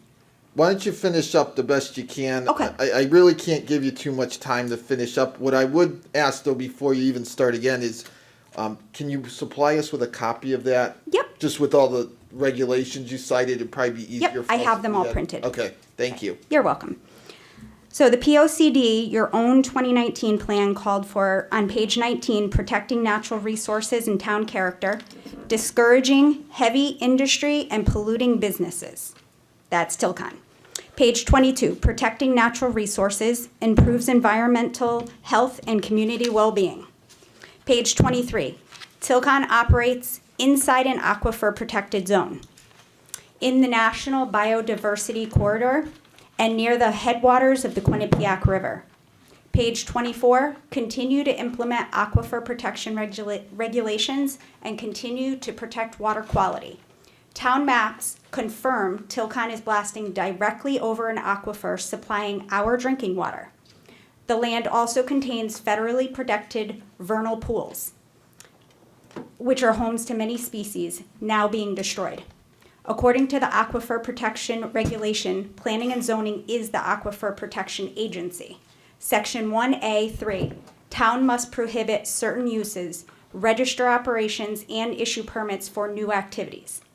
Section E, they must approve or deny permits and enforce protection. Now, after reading your own POCD, how can anyone claim these protections are being upheld whatsoever? So I ask, was Tilcon's North Quarry expansion formally approved after reading the POCD? If not, how is it legal? And if yes, who approved it and when were we notified? Final thoughts, Tilcon pays far less in taxes than residents do. And residents in Plainville charges no per ton extraction fee either. They profit off all the thousands of tons of material they take from Plainville, and we just absorb all the damage. Tilcon is a multinational corporation. They can follow the law. They simply don't. Why is Plainville turning a blind eye to this? Why is the company allowed to operate above our regulations and above our POCD that you created? Council members, you have a choice. Protect the residents who elected you, or protect the profits of a company that has already put us at risk. Thank you. All right, thank you. Next. Hi, Wendy Irving, 9 Weatherstone Ridge Road. Again, continuing with the Tilcon issues. I want to point out that we've been dealing with Tomaso and Tilcon for a very, very long time in Plainville. And we've had a lot of things occur over the years. When you talk about a lot of the things that you're examining now, must have been examined in the past. We've had housing damage. We've had people that have just gotten sick and you don't know why. We've had shifting in water around here. So this isn't like we're talking about something new that has occurred, but this has been going on for a very long time. So I believe that we need to keep this as a priority and not schedule Tilcon work meetings in the summer, in the fall, because if you walk over to what they've been doing in the new court, it went one day to, okay, it didn't look so bad. 2 weeks later, I drove by and it looked like a bomb went off inside there. Okay, so what they're doing over there has been accelerated. I do believe Plainville needs to keep this as a priority. So that is my first item. My second item is, can a non-political Plainville resident attend the meetings with Tilcon? I would like to see somebody representing, and maybe it's Georgia, representing just the plain old people as these meetings with Tilcon occur. And the third thing is, and I really don't mean this to be mean, okay? But I want to know, how do we identify our conflicts of interest within our political process of the people dealing with Tilcon and Tomaso? Because we have a lot of people in town that have worked, depend on Tilcon and Tomaso, have stock in Tilcon and Tomaso, et cetera, because they've been here for a very long time. And I don't mean this to sound like awful, but I think we need to know if we have people in decision-making processes that also may have a conflict with Tilcon and Tomaso, because if we go back to how do these things get approved, how do these things happen, how come I never know about it? I've lived in Plainville for 65 years. You would think that I would have a better sense of what goes on here. I'm not involved in the political process, but I do know when I talk to people in my neighborhood and tell them what's going on, they have no idea that this is occurring, that this blasting's moved over to our side, and that the machinery is going there. So communication has been bad. It needs to be improved, and it needs to be a priority, or we're going to have Disney World behind the tree line of our Pinnacle Metacomet Mountain. Thank you. All right, thank you. Next.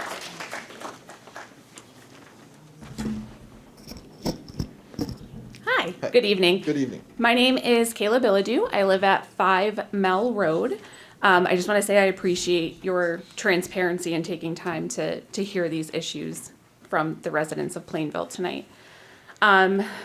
So like everyone else here, I am here to express my strong opposition to Tilcon expanding their operations in Plainville. I was among one of the many residents who felt the impact of that most recent blast from Tilcon. And just for some context, I live about 1.9 miles away from the current blasting zone. I work from home. I felt the impact of that I actually reported it to USGS as an earthquake. That is how significant that blast was. This is not normal. It's not safe. And then expanding these operations closer to residential areas in the future are only going to heighten our risks to public safety and health and our properties. Tilcon is already promoting its expanding quarry operation through an upcoming project tour and social hour on June 12th. They will be doing a tour at their Plainville site. This event reinforces their intent to pursue their expansion. If they reapply to rezone this area, and we know they likely will, Approval would ensure that the land will never serve its intended purpose as a low-density residential zone. No one will build or live next to a growing quarry. Rezoning would set a permanent precedent for industrial encroachment, and that is not something that can be undone. We risk permanently losing land that could otherwise serve as preserved environmental buffer or protected natural space, a loss that will directly contradict our commitments to protect natural resources, preserve open space, and promote sustainability. Tilcon has stated itself that basalt is a finite resource in Connecticut. So once it's gone, what's left? If their quarry expansion succeeds in Plainville, we'll be left with damaged landscape, degraded air and water quality, lower property values, and a town that prioritizes short-term industrial gains over long-term community well-being. I urge the town council, planning and zoning commission, town manager, and the town planner to advocate for your residents. During Tilcon's first rezone attempt, the only public support came from construction companies such as Manafort, Tomaso, and D'Amico, who benefit directly from Tilcon's operations. That is not community support, it is corporate alignment. Even the Capital Region Council of Governments found Tilcon's proposal was not aligned with regional goals to protect our natural resources, minimize harm from development, and improve long-term resiliency. Our own plan of conservation and development echoes those same priorities, and we cannot claim to support sustainability while entertaining proposals that undermine them. I urge you to please look beyond the tax revenue and do what is right for Plainville. Protect our health, our land, and our future, not just the interests of the corporation. Thank you. All right, thank you. Yes, sir. Hello, Roger Plord, 81 Metacomet. Just listening today to everything going on, it seems like this quarry's been here for 100 years and nobody seems to know anything. It's like, it just, you'd think that the town, not individuals, but the town would know more of what's going on at Tilcon before they cross the highway. And it just takes, we seem to just be taking Tilcon to their word. It's like having the fox taking care of the hen house. It's, they do the monitoring, they review it, then they get the fire marshal involved, and give the reports to him. You would think it would be an independent that goes straight to the town and the fire marshal before they get the results or at the same time. And the other thing is, you got to remember, CRH and Tilcon, they're the biggest aggregate company in the world. They have over 3,000 plants in 29 different countries. So I think they're pretty good friends with the Federal Bureau of Mines. I think they can kind of sway things the way they want. So, and then the last thing is, does anybody know how many claims get approved or rejected on the other side from the original quarry? I mean, radon and springs pop up, and they can say, well, not our problem, It's, but we don't have radon problems that much on Metacomet now, and who knows? So that's all. Thank you. All right, thank you. Next. Hi, Sandy Giannini, 87 Metacomet Road. A couple of things have already been brought up, one of them being about the long-term quarry here in Plainville. I remember as a child riding the bus to New Britain right past the quarry. It's been there forever. And it's hard to understand why we don't have anything in place as far as guidelines for a quarry in Plainville. It's not understand. I don't understand it. I don't know. But anyway, when the town manager gave the report from Tilcon, he talked about it being felt in our neighborhood.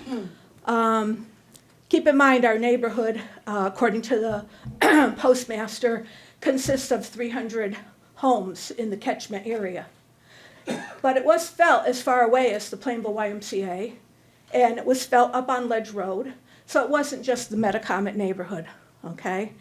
One of the things that I wanted to bring up tonight was the probes that Tilcon is providing, and they are also providing the contractor. They're also providing the people that read the probes. In the last blast, they're saying that not only was it within the legal guidelines, if that's the legal guidelines, I hate to see what's not. We have 30 years plus of blasting, shaking our homes. We're faced with additional dust, pollutants in the air, noise from stone crushing, black smoke from the asphalt that will be burning, a large increase in truck traffic in a very highly congested area. Speaking of that fire, that smoke filled our neighborhood and was seen as far away as I-84 in Southington the next morning. So we were inconvenienced again, not just people in our neighborhood, but also our fire department. So what we are looking for is Plainville to invest in their own probes. How do we know we're getting a true reading from Tilcon's vendors? They're paying for them. We should have our own probes so that we feel comfortable knowing that these blasts are in the guidelines of what we expect them to be. We're looking for the town council and the town manager to do their jobs and be in the best interest of the many citizens and protect our home and health. Thank you. All right, thank you. Yes, sir.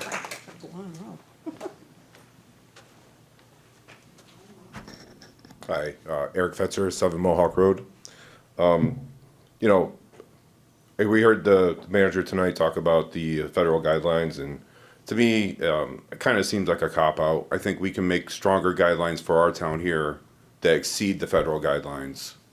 And I also think that we should probably do the tough thing. And the hard thing is to tell Tilcon no. No more. Stop where you're at. Just stop. Stop ruining our neighborhood.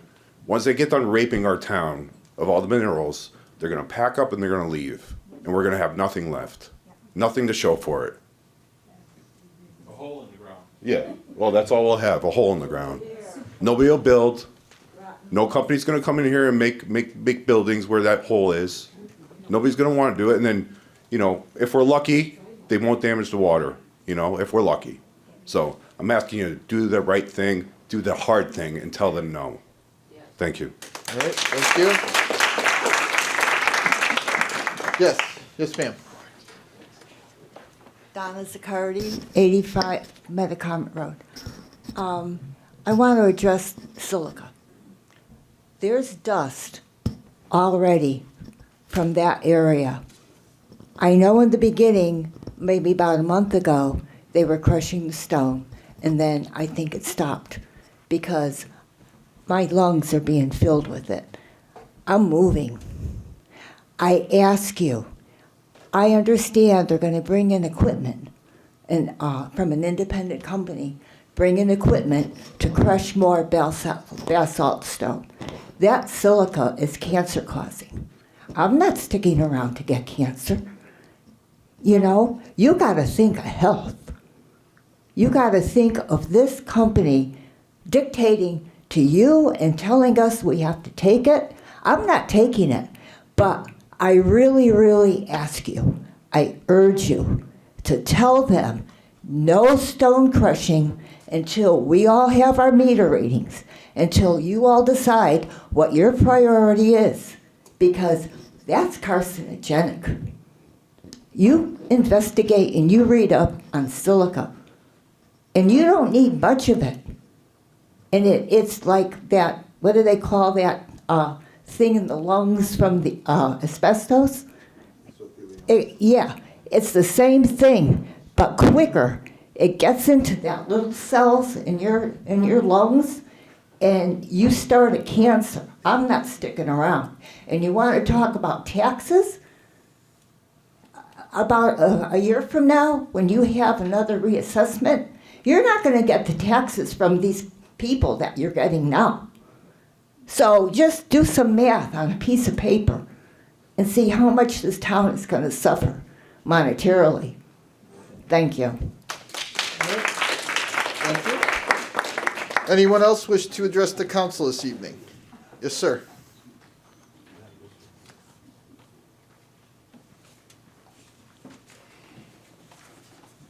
Dan Bucci, 62 Metacomet. I was one of the lucky to feel the earthquake. I've also felt a real earthquake before, and they were identical. So not a good feeling to have. It was registered by the USGS as a 2.0. If you look at the USGS site now, that 2.0 earthquake in Plainville has been removed because it's now attributed to a blast. So now, I think it was you that, Chris, you mentioned that the USGS maybe didn't know about Tilcon's North Quarry. Now that they do, the next time there's an earthquake from Tilcon, they're not going to register it. Nobody's going to know, the news isn't going to know, it's just not going to be reported. Michael, you had mentioned, MSHA said the blast was within acceptable things. And then, you had a good idea. You said maybe the regulation is here, maybe it should be here. All we've got to rely on now, since USGS isn't going to report it, we've just got Tilcon's unreliable and suspicious reporting. So I think you should, Michael, take Michael up on his idea to look at here versus here.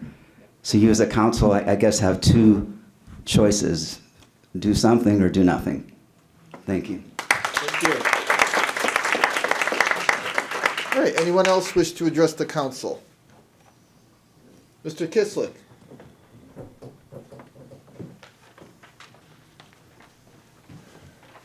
John Kislik, 65 Forestville Avenue. I'll change it up a little, and I don't expect anybody to clap for me. First of all, on May 21st, you had a public hearing for charter revision, and I wasn't notified of that. I get notified for every meeting that this town puts out, minutes, everything. What I was notified of, 3 identical notices from Aviation Commission minutes that they did not have a quorum. Now, like I told the Aviation Commission, it was through divine intervention that I found out about that meeting. If you knew the circumstances for me to be informed, you wouldn't believe it. Somebody else was getting me to the meeting. Just to clarify, I'll give you a few more seconds because I'm taking up some of your time, but it was the Charter Revision Commission's public hearing, not the council's public hearing, correct? Charter revision.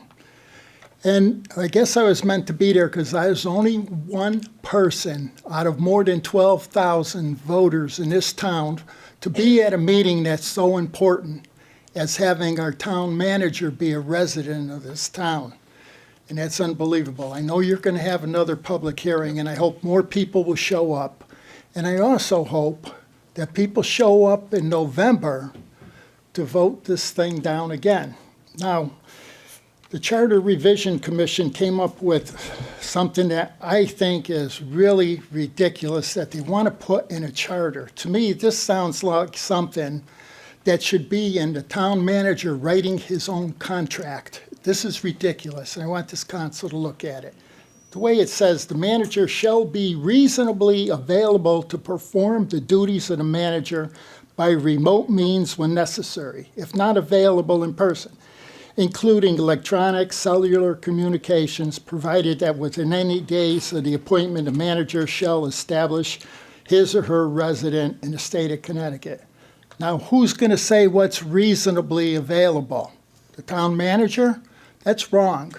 And this has been in our charter for 66 years, and this is the first person, first town manager, who does not want to be part of our town and live in Plainville. I got to cut you off there. I don't think he's said anything like that. And I just... I have my opinion, Chris, and I should be allowed to give you my opinion. You are, but you're not allowed to make up facts, though, either. You're free to give your opinion. It's obvious by his actions that the town manager does not want to live in this town. Okay, that's your opinion. he needs to be asked if he ever intended to live in town. Now, this council, according to our organizational chart, it's the people, then you, then the town manager. Now, the people gave you a message. 1,838 people said to you, the town manager shall live in Plainville. Now, this council is not doing its elected duties and responsibilities to the citizens and charter of Plainville and not following his signed contract. And I'm not going to let it go. And I'm hoping the people come out in November. Then you think about, I predict it's going to go down again. Now, you council have to think about what you're going to do then. You're going to try to keep prolonging this thing? You can't do that. The people speak to you. The people are in charge. And it's time this council listens to the people. Thank you. All right, thank you. Anyone else wish to address the council this evening? Yes, sir.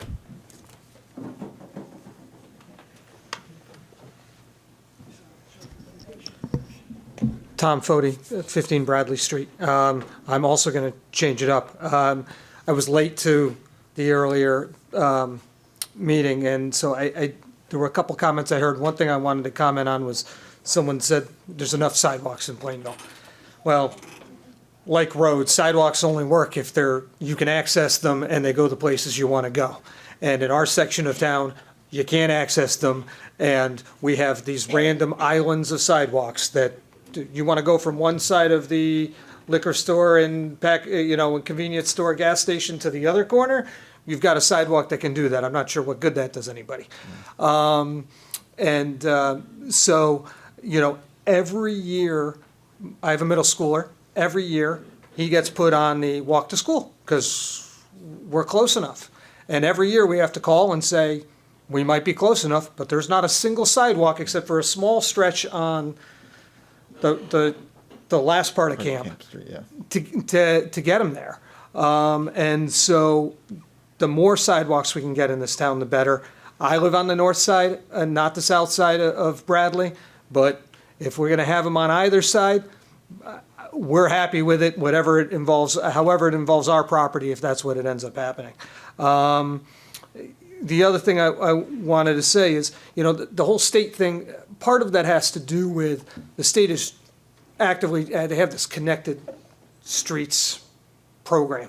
And it's about encouraging part of it is about encouraging active living. We'd make our son walk to school every day if it were safe. And it's just not without sidewalks on Bradley and Camp.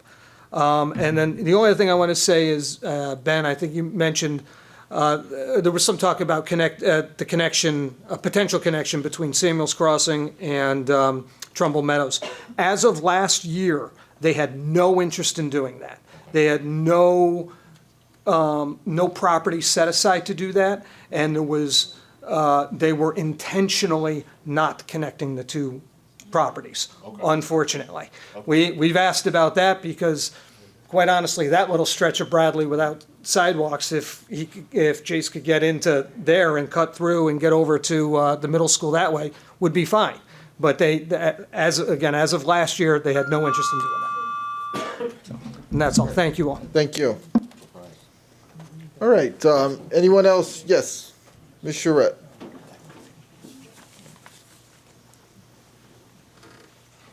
Marilyn Charette. I turned it off. Sorry, Marilyn. Marilyn Charette, 18 Milford Street, Plainville. Good evening, Council. Good evening. Again, I'm not happy. I'm glad to see so many people here tonight, and I'd like to invite you all back on a regular basis. One of the things that I'm going to stay on is the trail. I am asking you to please have these people back in the chambers for us to be able to talk to them about the design of the trail. I'm very, very concerned, and I said it to you at the last meeting, that you have a potential for this trail to go through this intersection that we have down here, North Washington to Washington.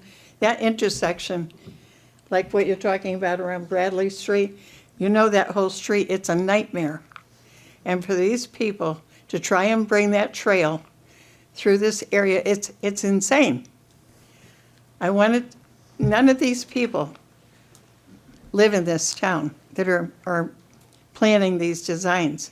And I still want to say that going down Farmington Avenue, and sorry, I don't mean to be disrespectful, you said there's not going to be any Farmington Avenue, but we can still change that. We can go down Farmington Avenue. It's safe. There's a lot of sidewalks already there. We can save an awful lot of money. It's our money. We're talking to you, we the people, and we need to be heard. It's very, very important. My other issue, and I'm going to stand up with John on this, you belong in Plainville. All due respect. All of these decisions that you are putting on us, including having a 4-day work week instead of a 5-day work week, which affects us, okay? All of these things, they affect us, and we want you part of town and or find another place. I'm sorry, I don't mean to be disrespectful, but we need to honor the charter. We don't need to change the charter, and we don't need to find another way. Thank you for your time. All right, thank you. Anyone else wish to address the council this evening?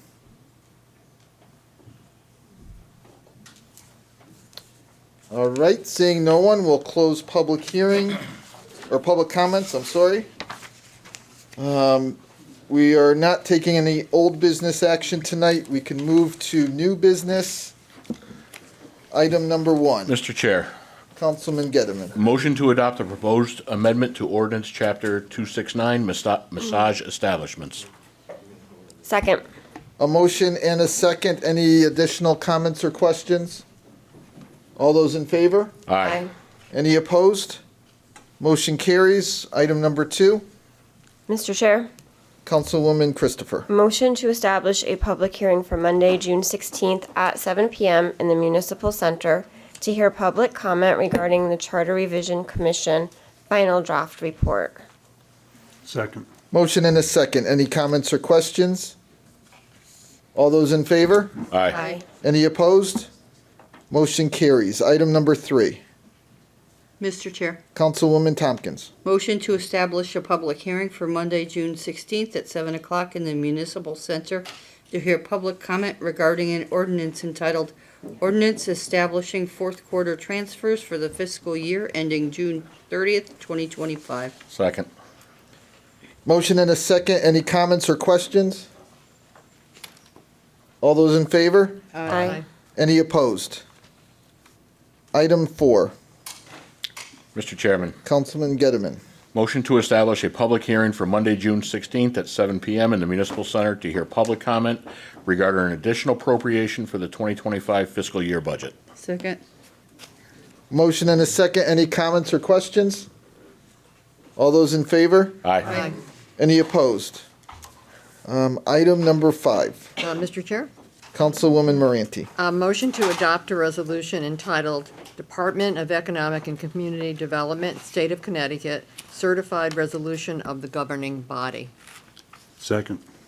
Motion and a second. Any comments or questions? Mr. Yes. Chair, just to, certainly for the public, this refers to the topic that was covered in the town manager's report, which was for the Community Investment Fund grant application for the feasibility study for the water supply. Okay. All right. Any other comments or questions? All those in favor? Aye. Any opposed? Motion carries. Item 6. Mr. Chairman, Councilwoman Tompkins. motion to set the town council regular meetings for July, August, and September as July 21st, 2025, August 18th, 2025, and September 15th, 2025. Second. Motion and a second. Any comments or questions? All those in favor? Aye. Any opposed? Motion carries. And item 7. Mr. Chair, Councilwoman Christopher. motion to approve the tax refunds as listed on the addendum. Second. We have a motion and a second. Any comments or questions? All those in favor? Aye. Any opposed? Motion carries. That completes new business. Any other discussions of interest? Mr. Chairman, if I Yes. could, just a reminder that the all-day referendum vote is tomorrow. That's all. All right.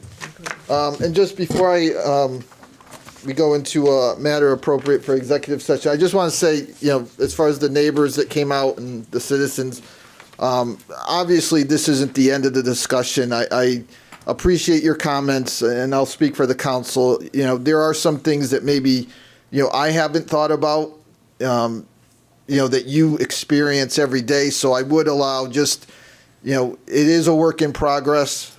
We are going to have some follow-up meetings. We're certainly going to do what we can.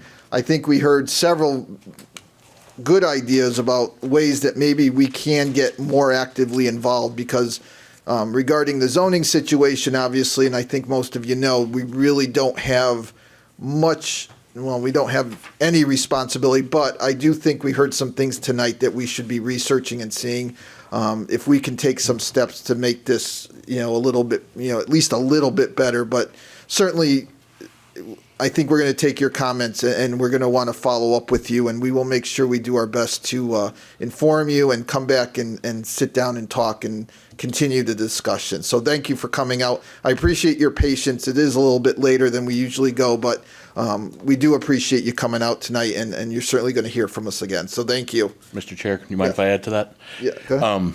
Many of you said ask the town council to protect its residents. You're absolutely right. We're here. Our first job, first and foremost job, is to protect the well-being of our citizens. Some things we may not be able to do, but we're going to try. We will try. All right. Anyone else? Any comments or questions or any other areas of discussion? All right. At this point, we have a motion to go into executive session. Before I entertain the motion, we're not going to be voting on anything most likely coming out of executive session. No. All right. So this will be the last time you guys get to see us for the evening. Thank you again. At this point, motion to go into executive session. So moved. Second. All those in favor? Aye. All right. Thank you very much. We'll